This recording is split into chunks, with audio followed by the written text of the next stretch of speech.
रावण नाम सुनते ही कई चित्र आपके आंखों के सामने उभरते होंगे। रावण यानी क्रूर राक्षस, एक अभिमानी राजा। पर क्या यही उसकी संपूर्ण गाथा थी? पुराणों की गहराइयों में झांके तो एक और चित्र उभरता है। एक ऐसा भक्त जिसने स्वयं देवों के देव महादेव के साथ एक रहस्यमयी संबंध स्थापित कर लिया था। रावण, जिसे दशानन के नाम से भी जाना गया।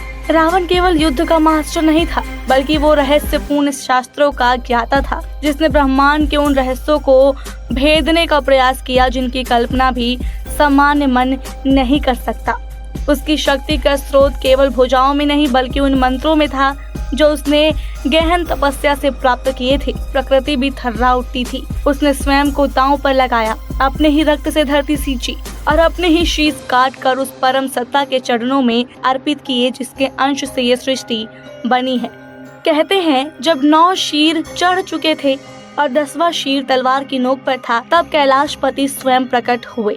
वो दृश्य कैसा रहा होगा जब भगवान शिव खुद रावण को दर्शन दिए होंगे। ब्रह्मांड का कण कण शांत हो गया होगा। जब भक्त और भगवान आमने सामने आए होंगे, शिव ने रावण को लौटाया उसके शीश और बदले में दिया एक ऐसा वरदान जिसने उसे त्रिलोक विजेता बना दिया। ये केवल शक्ति नहीं थी, बल्कि एक प्रकार का गुप्त ज्ञान था। रावण की भक्ति का चरम बिंदु शिव तांडव स्तोत्र में जाहिर होता है। ये सिर्फ एक प्रार्थना नहीं, बल्कि एक योगी की आत्मा का उद्गार है जिसने स्वयं कैलाश को हिलाने का दुस्साहस किया। जब शिव ने अपने अंगूठे से पर्वत को दबाया तो रावण की भुजाएं कुचल गई।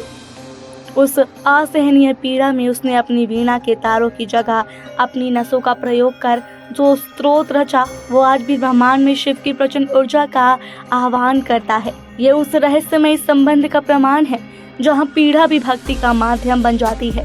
रावण ने अपने साम्राज्य में कई ऐसे शिव मंदिरों का निर्माण कराया जिनके वास्तुशिल्प में तंत्र और गूढ़ विद्याओं का समावेश था। क्या ये केवल मंदिर थे या ऊर्जा के ऐसे केंद्र जिन्हें रावण ने शिव से प्राप्त गुप्त ज्ञान से सक्रिय किया था? उसकी लंका नगरी भी कहा जाता है स्वयं शिव की कृपा से निर्मित सोने की नगरी थी, जिसके रहस्य आज भी अनसुलझे हैं। परंतु इस गूढ़ शक्ति और अगाध भक्ति के साथ एक अंधेरे पहलू भी जुड़ा है, वो अहंकार जिसने रावण की आंखों पर पर्दा डाल दिया।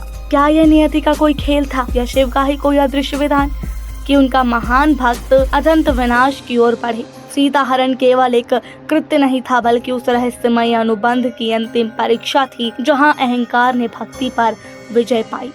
रावण का पतन सिर्फ एक राक्षस का अंत नहीं था, बल्कि एक ऐसे युग का अंत था जहाँ देवी शक्तियों और मानवीय दुर्बलताओं के बीच की रेखा धूमिल हो गई थी। उसकी कहानी हमें सोचने पर विवश करती है। क्या वो शिव का स्थापित भक्त था या एक ऐसा पात्र जिसने स्वयं अपने ही चुने हुए मार्ग से अपने ही पतन का रहस्य रचा? कुछ रहस्य हमेशा सुलझे रहते हैं और रावण का शिव से जुड़ाव उन्हीं में से एक है।